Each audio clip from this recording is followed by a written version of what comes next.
Je dirais que le concubinage est un état où deux personnes s'entendent, donc un homme et une femme s'entendent pour vivre ensemble, mais sans avoir sur le papier, on va le dire, terre à terre, tout acte d'alliance ou encore de, comment dire le mot, de vivre ensemble en fait.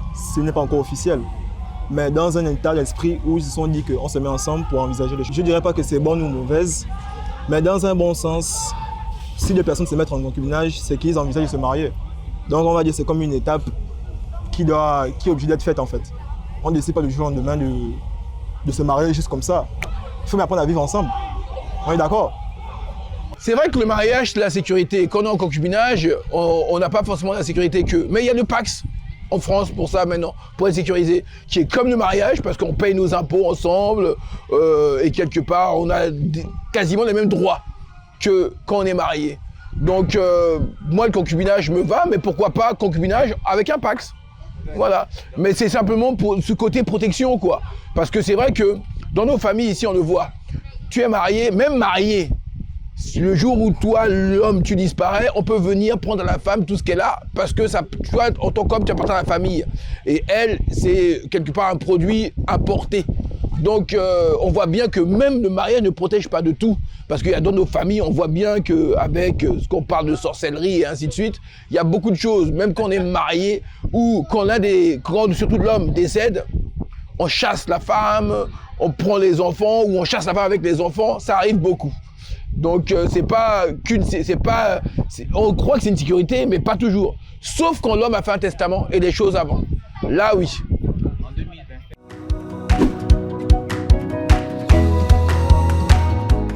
J'ai pas encore fait de stage.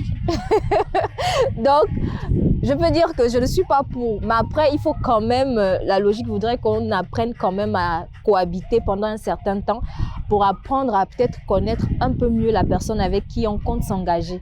Donc, c'est une étape importante, mais qui ne doit pas être sur le long terme.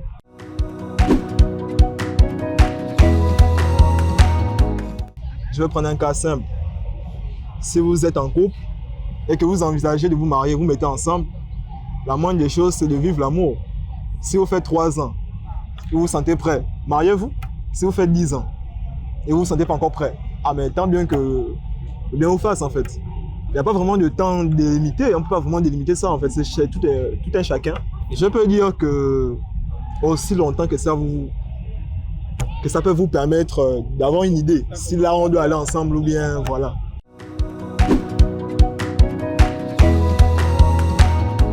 Je ne saurais parce que ça dépend, c'est selon. C'est la personne qui apprécie si elle est assez connue, si si après 2 mois, je sens que c'est le bon, si après 1 an, je suis assez sûre.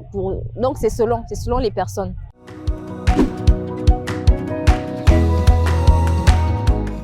C'est vrai, la femme n'est pas protégée parce qu'il n'y a pas vraiment de lien qui a été créé entre eux.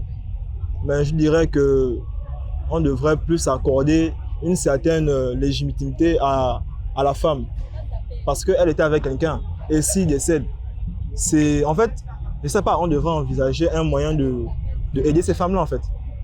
C'est là où je veux en venir parce que tu décèdes, tu dois te marier avec la personne. Maintenant, les choses arrivent, ce sont les choses qui arrivent. Le mari meurt, la femme ne peut pas rester comme ça et voilà quoi.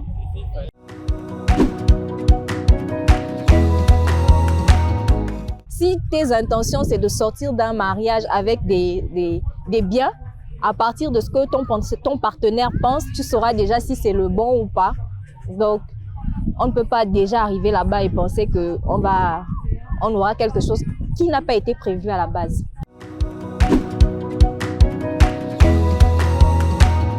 Le premier partenaire, la première personne qui devrait être une priorité dans votre vie, c'est vous-même.